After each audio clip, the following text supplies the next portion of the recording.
Halo teman-teman semuanya, balik lagi di channel YouTube Mias Official.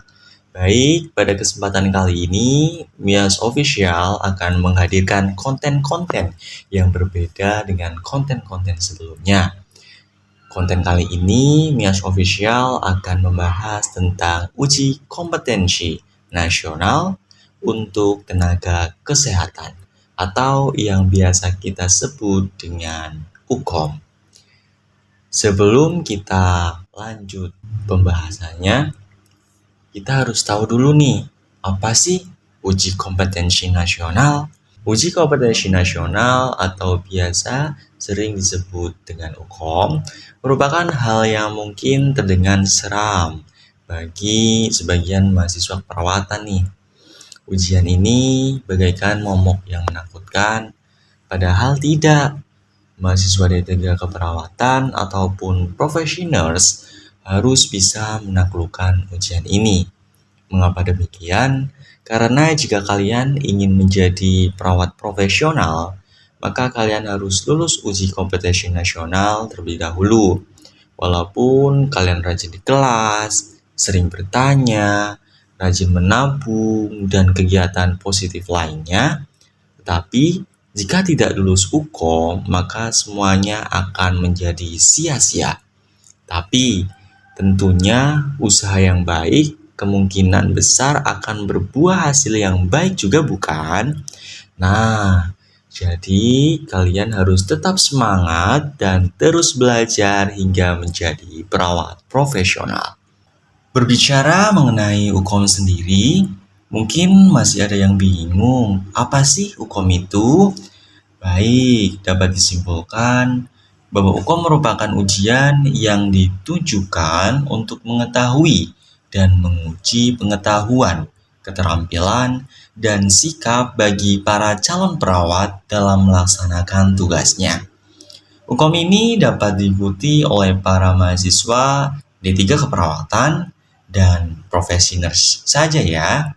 Jadi, kalau kalian hanya lulus S1 tanpa melanjutkan profesi nurse, maka kalian tidak perlu mengikuti UKOM.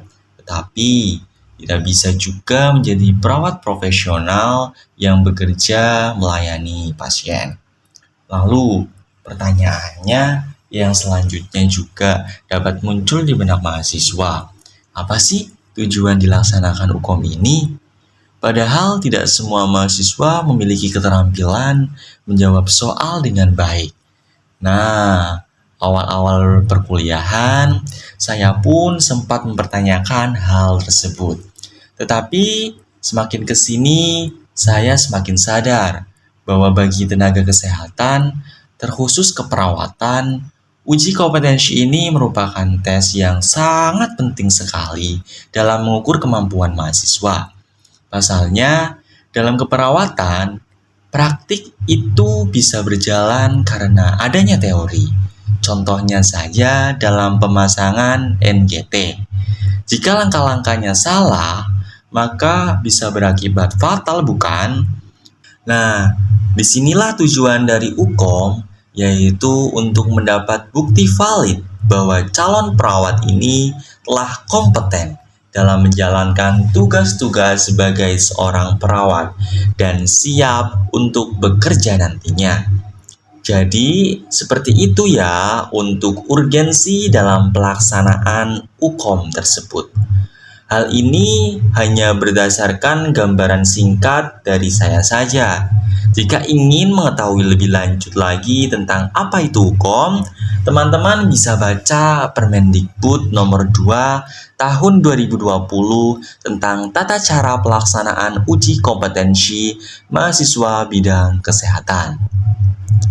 Mungkin ada yang masih mempertanyakan juga jenis soalnya itu seperti apa? Jadi, berdasarkan pengalaman saya, jenis soal UKOM ini berbentuk multiple choice atau pilihan ganda. Jumlah soal ada 180 soal dan waktu pengerjaan selama 180 menit. Jadi, estimasinya teman-teman dapat mengerjakan satu soal dalam 1 menit. materi yang diujikan dalam soal pun beragam, mulai dari keperawatan medikal bedah, keperawatan jiwa, keperawatan anak, dan keperawatan lainnya. Nah, oleh sebab itu saya akan membantu teman-teman semua untuk memahami materi dan mencoba untuk membedah materi serta soal-soal yang akan muncul pada UKOM Nasional Keperawatan. Oke? Selanjutnya saya akan memaparkan apa saja sih trik untuk menjawab soal UKOM. Yang pertama nih, teman-teman harus pahami struktur soal terlebih dahulu. Hampir semua soal uji kompetensi nasional berbentuk kasus yang kemudian diikuti pertanyaan. Yang kedua, baca dengan cepat serta tepat. Jadi pertama, teman-teman jangan baca kasusnya dulu, tapi bacalah dari pertanyaannya dulu dengan tepat, kemudian baru baca kasusnya dengan cepat. Hal ini memudahkan kita untuk menarik kesimpulan dalam menjawab soal. Yang ketiga, teman-teman mengidentifikasi data fokus atau kata kunci nih. Hal ini bisa kita gunakan agar tidak terlalu lama dalam membaca soal. Jadi, fokus saja pada data klinis yang ada, bahwa di soal UKOM ada yang sudah pasti jawabannya ketika kita mengetahui kata kuncinya. Yang keempat, yang terakhir nih teman-teman, pakai sistem eliminasi. Jadi, jika teman-teman bingung jawabannya apa sih, maka bisa gunakan sistem eliminasi. Hal ini memungkinkan persentase jawaban betul lebih besar. Baik teman-teman semuanya, saya di sini akan menampilkan contoh soal yang akan keluar pada saat UKOM nantinya. Nah, di sini yang pertama kita perlu ketahui bahwa di soal UKOM itu ada 3 bagian. Yang pertama ada yang namanya kasus soal, kemudian ada pertanyaan, dan yang ketiga yaitu tentunya pilihan jawaban. Nah, pada saat teman-teman dihadapkan pada soal-soal UKOM, kan tadi sudah dijelaskan sebelumnya bahwa soal UKOM itu ada 180 soal, di mana waktu pengerjaannya juga sangat terbatas, yaitu 180 menit. Jadi teman-teman diusahakan harus menjawab satu soal dalam waktu 1 menit. Nah, saya ada triknya. Teman-teman, yang pertama, kita harus baca pertanyaannya terlebih dahulu. Kemudian baru kita baca kasusnya. Tentu saja dalam membaca kasus soal, teman-teman pilih muatan atau kata kunci yang menurut teman-teman itu bisa diambil sebagai nantinya landasan teman-teman menjawab soal tersebut. Nah, baik, contoh saja soal ini. Coba teman-teman jawab soal ini. Nantinya jawaban teman-teman bisa dikirim di kolom komentar ya. Setelah itu nanti saya akan bahas soal ini. Baik teman-teman semuanya, kita coba bedah soal ini bareng-bareng ya. Yang pertama kita lakukan yaitu baca pertanyaannya terlebih dahulu. Apakah masalah keperawatan yang tepat pada kasus di atas? Kemudian kita baca kasusnya. Nah, pada saat kita baca kasusnya itu baca poin-poin pentingnya saja.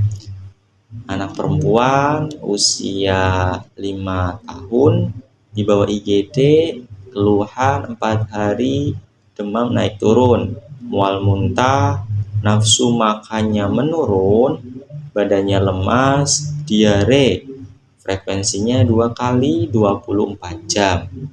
Hasil pengkajiannya, anak dengan suhu 39,6 derajat Celcius, kulit teraba hangat, frekuensi nafasnya 25 kali per menit, nadinya 100 kali per menit. Nah, selanjutnya teman-teman coba deh eliminasi pilihan jawaban. Dimulai dari poin A. Diare. Poin A yaitu diare. Memang ada dalam kasus ada data diare. Diare pasien itu frekuensinya 2 kali per 24 jam. Tapi perlu diingat, dalam menegakkan diagnosa diare atau masalah keperawatan diare itu harus memenuhi frekuensi lebih dari 3 kali per 24 jam. Jadi opsi pilihan A jelas tidak masuk masalah keperawatan yang tepat ya teman-teman. Kemudian opsi B, hipovolemia. Hipovolemia juga tidak ada, tidak tepat. Selanjutnya opsi C nih teman-teman, hipertermia. Hipertermia yaitu kan peningkatan suhu tubuh di atas normal 38,5 derajat Celcius. Nah, kebetulan dalam kasus anak tersebut juga sudah 4 hari demam, data pertama nih, 4 hari demam, naik turun, lalu suhu tubuhnya juga di atas 38,5, ini 39,6. Nah, kemudian data ketiga yaitu kulit teraba hangat, kulit anak tersebut teraba hangat. Nah, ini ada 3 nih, datanya banyak. Nah, kita tandai dulu. Nah, kemudian opsi yang D, pola nafas tidak efektif. Dari data di atas, pola nafasnya normal, jadi tidak tepat. Kemudian nausea, ada data nausea, mual muntah, nafsu makannya juga menurun, tetapi tidak ada mual muntah frekuensinya. Nah, ini juga datanya kurang banyak nih teman-teman. Jadi dapat disimpulkan bahwa dalam kasus ini masalah perawatannya yaitu hipertermia. Baik teman-teman semuanya, itulah tadi paparan terkait dengan uji kompetensi nasional. Semoga dari paparan tadi teman-teman ada gambaran mengenai bagaimana sih soal-soal uji kompetensi nasional itu, dan semoga konten ini bermanfaat juga untuk teman-teman semuanya. Jangan lupa untuk terus dukung channel ini karena kedepannya channel ini akan membahas soal-soal uji kompetensi nasional keperawatan. Jangan lupa untuk like, komen, dan subscribe. Thank you. Bye.